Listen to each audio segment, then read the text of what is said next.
एक बार एक ऋषि घोर साधना में तप कर रहा था।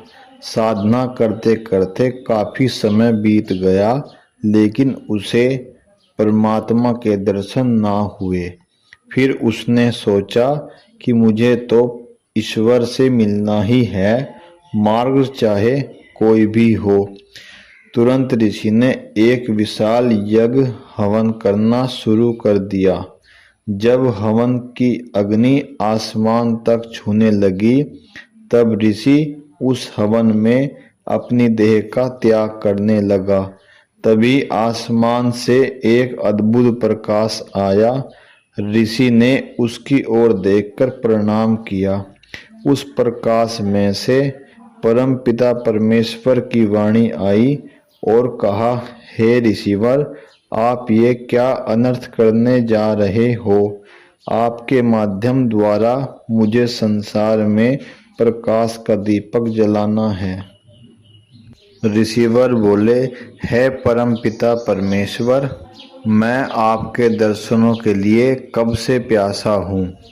जब आप मेरे तप से प्रसन्न होकर नहीं आए, तो मैंने सोचा मृत्यु के बाद तो आपसे मिलना मेरा संभव हो जाएगा। परम पिता परमेश्वर ने ऋषिवर से कहा कि किसने कहा है आपको कि आत्मा मृत्यु के बाद मेरे धाम में पधारती है। ऋषिवर बोले, मैंने तो यही सुना है कि मृत्यु के बाद आत्मा परम पिता परमेश्वर के धाम जाती है।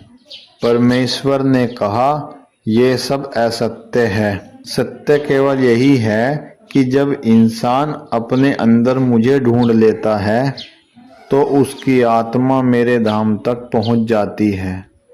लेकिन मुझे ढूंढना इतना सरल नहीं है। परमेश्वर ने ऋषिवर को कहा कि मैंने आपको तप के कारण दर्शन नहीं दिए हैं। मैंने तो एक असत्य से पर्दा उठाकर एक सत्य की ओर प्रकाश डाला है। इसलिए हे ऋषिवर, अपने अंदर मुझे खोजो, तभी आपकी पवित्र आत्मा का प्रवेश मेरे धाम में होगा। अगर आपको मेरे स्वरूप के दर्शन करने हैं, तो आपको अपने अंदर मुझे खोजना होगा। सर्वप्रथम सबसे पहले आपको अपने अंदर से द्वेष, नफरत, निंदा, बुराई निकालकर मेरे प्रकाश का एक बीज अंकित करना होगा। तभी आपको मेरे स्वरूप के दर्शन होंगे, अन्यथा नहीं। इतना कहकर परमेश्वर वहां से चले गए।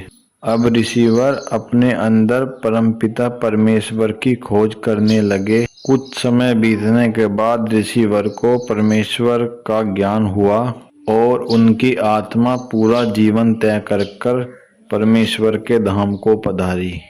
परमेश्वर ने समय काल को कहा, यदि समय काल इंसान मुझे पाना चाहता है तो मैं और कहीं नहीं हूँ, उसके अंदर ही हूँ। यदि वो मुझे अंदर तलाश करेगा तो मैं उसे अपने स्वरूप के दर्शन